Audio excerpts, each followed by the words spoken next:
उदाहरण 5.1 है बल। तो बल का मान कितना दिया है, यहाँ वेक्टर है, इसमें लगाते नहीं बना तो एफ लिख दिए हैं। वेक्टर को या तो मोटे अक्षर से लिख दें या तीर लगा दें, उतना ही बात है। तो ये 3i cap plus 4j cap minus 5k cap है। और जो विस्थापन का मान है d बराबर वो 5i cap plus 4j cap plus 3k cap है ना। मतलब ये है कि विस्थापन को d से भी लिख देते हैं, r से भी लिख देते हैं, s से भी लिख देते हैं, x से भी लिख देते हैं, हर तरह से लिख देते हैं। इसमें d लिखा है। तो इनके बीच का हमको क्या ज्ञात करना है, कोण, या हम प्रक्षेप भी कह सकते हैं वही चीज़। तो चलिए यहाँ पर हम देखते हैं अब।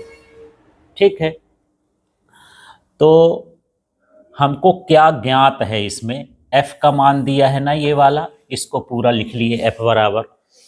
इसके बाद यहाँ d का मान दिया है, तो ये d का मान भी इसी तरह से लिख लिए।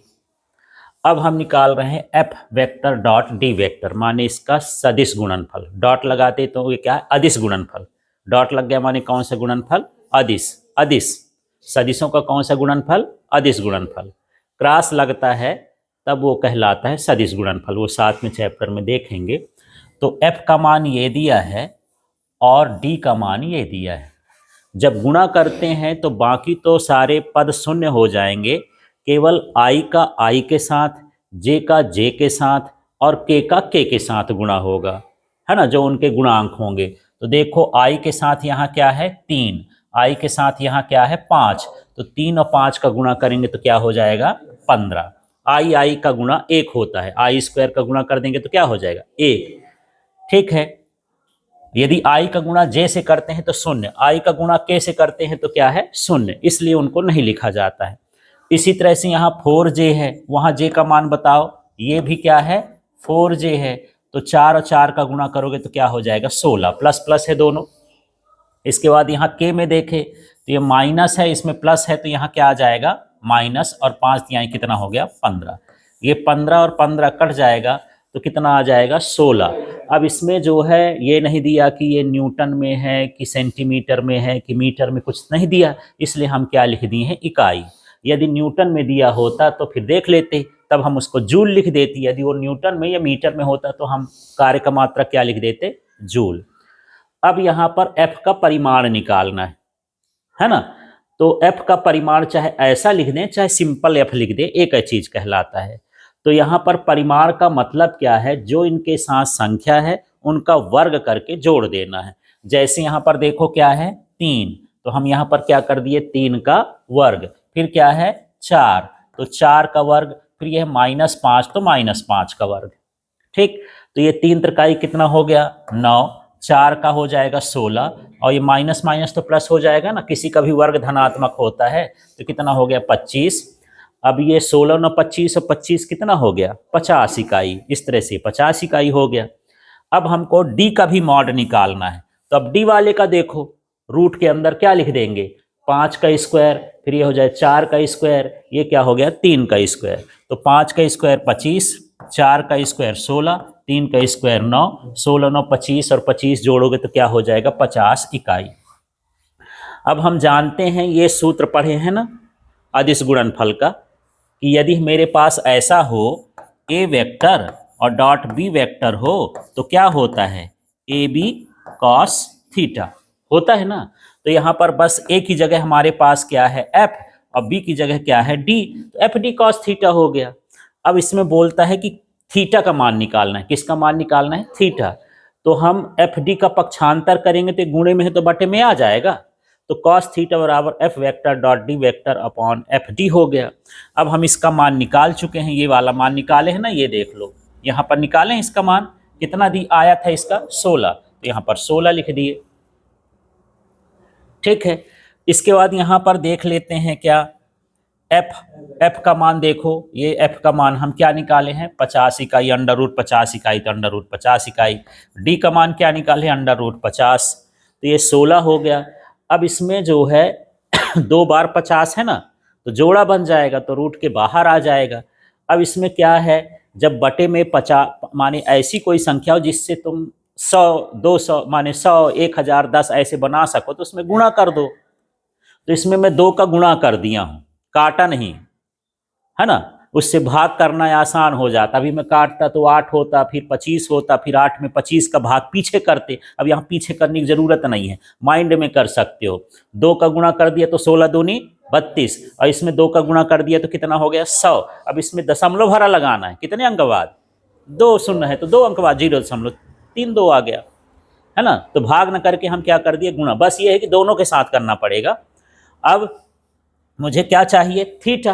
तो थीटा का जब हम करेंगे तो कॉस को उधर भेज देंगे, तो कॉस इनवर्स लिख देते हैं। जैसे यहाँ पर कॉस है तो बटे में जाएगा, ऊपर जाएगा तो कॉस इनवर्स, और उसका मान कितना आया था 0.32। तो ये तो इसका कोण हो गया। इसमें एक चीज और पूछा है, ठीक है ना, बुक में तो नहीं किया, यहाँ पर पूछता है डी पर प्रक्षेप ज्ञात कीजिए। डी पर क्या ज्ञात करना है, प्रक्षेप। तो ऐसा हम लिखेंगे, डी पर प्रक्षेप का मतलब डी का इकाई सदिश समझ लीजिए। तो यहाँ पर हो जाएगा डी वेक्टर अपॉन में हो जाएगा डी वेक्टर का मॉड, है ना। तो ऐसा लिखेंगे डी कैप बराबर, डी वेक्टर का मान कितना है यार 5a cap plus 4j cap plus 3k cap, और इसका जो डी का वो आया है मॉडुलस कितना आया है √50। ये इसका क्या हो जाएगा डी पर प्रक्षेप, डी पर प्रक्षेप। इसको और निकाल सकते हैं। अब हम आगे का प्रश्न देखते हैं, उसको बाद में लिख लीजिएगा। यहां पर है उदाहरण 5.3, कोई साइकिल सवार ब्रेक लगाने पर फिसलता हुआ 10 मीटर दूर जाकर के रुकता है। आप जानते हो साइकिल चलाते हो, यदि ब्रेक लगाओगे तो तुरंत है तो नहीं रुक जाती, स्पीड में है तो थोड़ा आगे जाके रुकेगी। तो कितना दूर जाके रुकती है 10 मीटर। इस प्रक्रिया में जो साइकिल पर लगाया गया बल है, सड़क द्वारा कहाँ पर, साइकिल पर। हम तो ब्रेक लगा रहे हैं, बल कौन लगा रहा है, सड़क। कितना लगा रही है 200 न्यूटन का लगा रही है, जो उसके गति के कैसा है, विपरीत है ना। तो सड़क द्वारा साइकिल पर किया गया कार्य कितना है, ये हमको प्रश्न पूछ रहा है। तो इसमें जो विस्थापन है वो कितना हो गया 10 मीटर, ये है ना विस्थापन। और विस्थापन को चाहे एस लिख लो, चाहे डी लिख दो, चाहे आर लिख दो, जो भी लिखना हो। और यहाँ पर जो बल लग रहा है एफ का मान कितना है देख लो, ये 200 न्यूटन। तो एफ का मान क्या है 200 न्यूटन। ए नंबर में पूछता है सड़क द्वारा साइकिल पर किया गया कार्य। तो जो कार्य का सूत्र होता है W = FS cos थीटा होता है, पर मैं थीटा नहीं लिखा, क्या लिख दिया हूं पाई, क्योंकि ये गति के विपरीत लग रहा है। जैसे मान के चलो ये मान यहाँ पर ये विस्थापन है, आगे की ओर साइकिल जा रही है, बल कहाँ की ओर लगेगा, पीछे की ओर। तो इनके बीच का कोण कितना बनेगा 180। 180 को ही हम क्या लिखते हैं पाई। समझ में आ गया, जो एक दूसरे के विपरीत हो उसका कोण 180 होता है। अब मान रखते हैं f का मान कितना दिया है 200, और यहाँ पर किसका s का मान कितना है 10, और यहाँ पर cos पाई का मान जो होता है वो होता है -1। ठीक है, तो ये हो जाएगा -2000 जूल। इतना कार्य सड़क उसको रोकने में करेगी।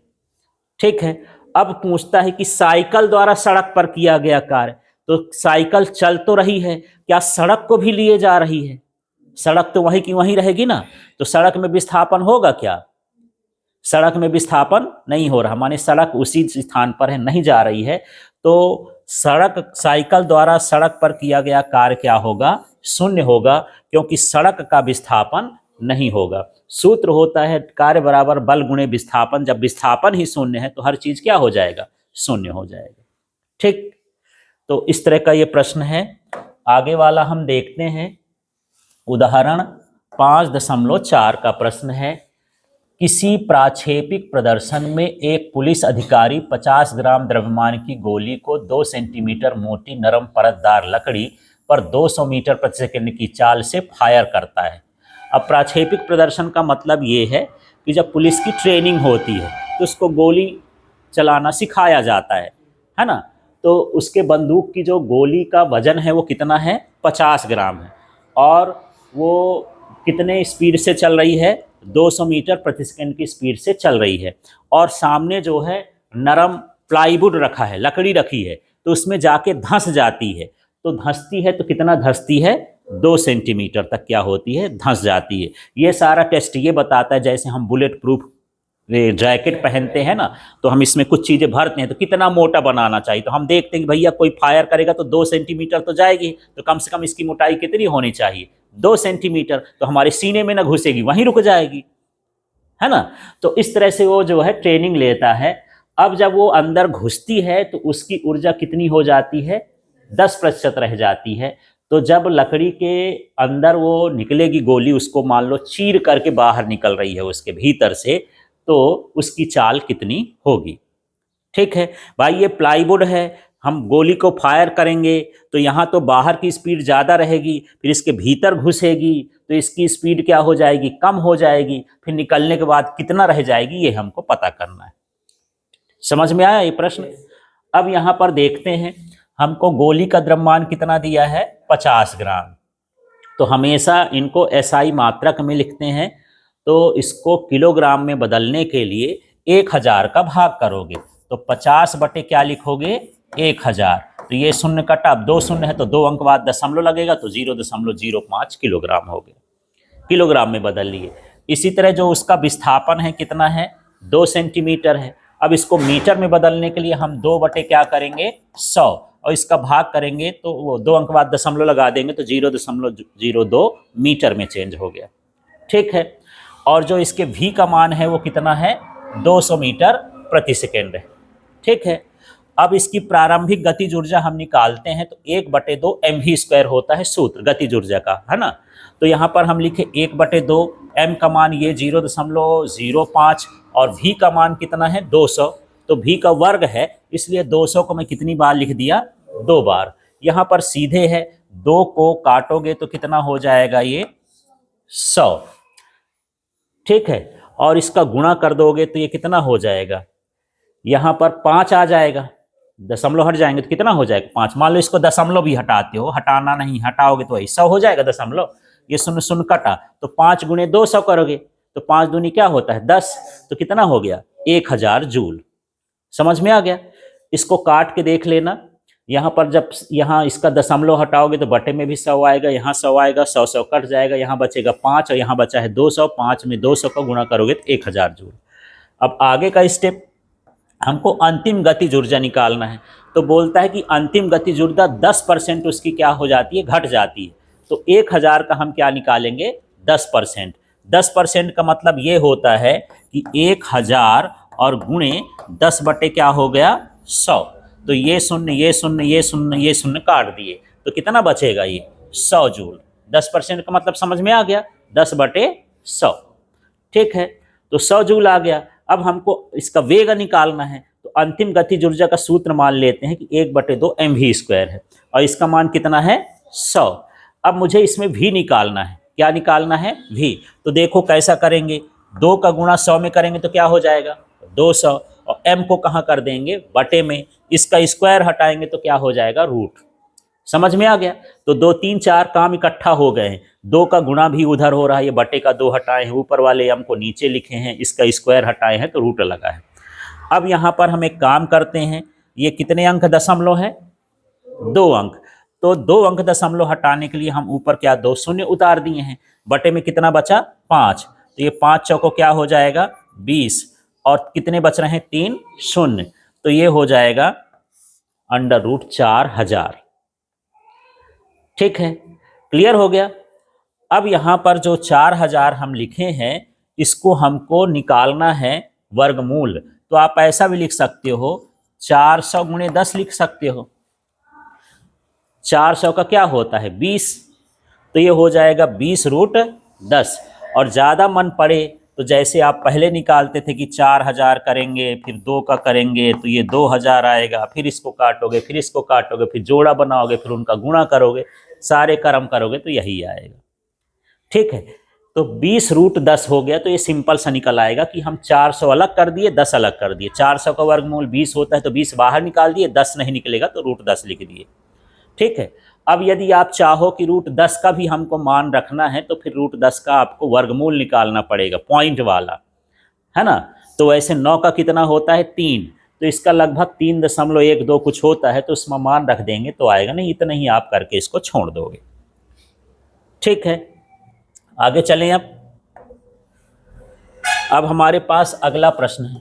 हाँ, अगला प्रश्न है यहाँ पर, कोई लिफ्ट जिसका कुल द्रव्यमान लिफ्ट प्लस यात्रियों का 1800 किलोग्राम है। लिफ्ट तो समझते हो, बड़ी मंजिलें वाली जो इमारतें होती हैं उनमें चढ़ने के लिए हम लिफ्ट लगाते हैं।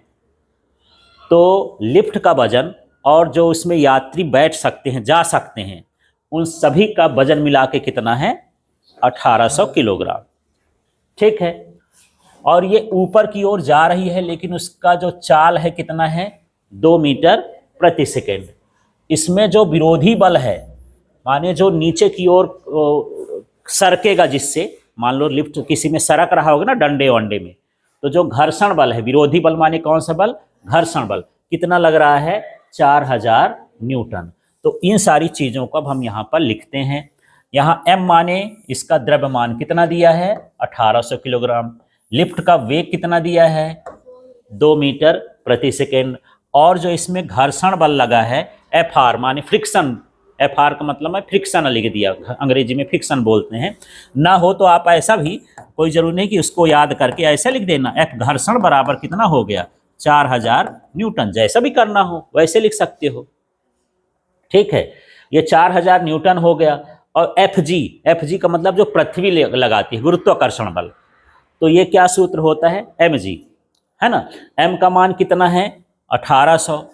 और g का मान वैसे तो 9.8 होता है, पर कैलकुलेशन को सरल बनाने के लिए हमने क्या ले लिया? 10, उसके आसपास है इसलिए। तो कितना हो जाएगा? 10 का गुणा करोगे 18000 न्यूटन। मतलब जो भी उसमें इंजन लग रहा है, इंजन की शक्ति हमको ज्ञात करना है। इंजन लग रहा है, उस इंजन को ये बल भी उठाना पड़ेगा और ये बल भी उठाना पड़ेगा, दोनों बल को। तो यहां पर हम कुल बल निकाल दिए हैं, है ना। Fr का मान कितना हो गया? 4000। और Fg का मान कितना हो गया? 18000। यदि हम इन दोनों का गुणा करें तो कितना हो जाएगा? 22000 न्यूटन। ये कितना आ गया? बल का कुल मान आ गया, है ना। जो पृथ्वी खींच रही है और जो घर्षण बल लग रहा है, दोनों बल मिलाकर कितने हो गए? 22000 न्यूटन। अब इंजन को इतना बल क्या करना है? संभालना है। तो देखो, इंजन की शक्ति का जो सूत्र होता है, P इक्वल टू होता है F इंटू V। F का मान कितना है? 22000। V का मान यहां निकाले थे ना, दीदा था, तो कितना हो गया? ये क्वेश्चन में दिया है 22 दून 44 से गुणा कर देना, बाकी शून्य उतार दो, तो 44000 वाट आ गया। इसमें पूछता है कि इसका आकलन वाट में भी करना है और अश्व शक्ति में भी करना है। तो इसको हॉर्स पावर में बदलने के लिए, अश्व शक्ति में बदलने के लिए 746 का भाग करना पड़ेगा, क्योंकि 1 HP बराबर कितना होता है? 746 वाट। तो हमारे पास यहाँ पर ये 44000 है ना, यहाँ पर कितना होगा? 44000 है। ये मैं 40000 लिख दिया था, 44000 है। अब 44000 में इसका भाग करके हम देखेंगे कितना आता है। तो जब आप इसमें भाग कर देंगे 44000 में 746 का, तो ये लगभग 59 हॉर्स पावर आ जाएगा। मतलब इतने शक्ति का इंजन लगाएंगे तब वो लिफ्ट क्या होगा? चलेगा। ठीक, चलिए एक प्रश्न और देख लेते हैं, इसके आगे और क्या है। ये अभ्यास का 5.11 वाला प्रश्न है, इसको देखते हैं। तो यहाँ क्या है? किसी पिंड पर नियत बल लगाकर उसे किसी निर्देशांक प्रणाली के अनुसार जेड अक्ष के अनुदिश गति के लिए बाध्य किया जाता है।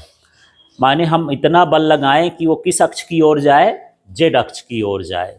तो जो बल का मान है ये है F equal to -I cap plus 2J cap plus 3K cap newton. यहाँ थोड़ा प्रश्न नीचे का नहीं था तो मैं यहाँ लिख दिया हूँ। जो जेड अक्ष के अनुदिश कितना विस्थापन कर देता है? 4 मीटर का विस्थापन कर देता है। तो हमको कार्य ज्ञात करना है कि यह बल कितना कार्य करेगा। ठीक है, तो सिंपल सा है।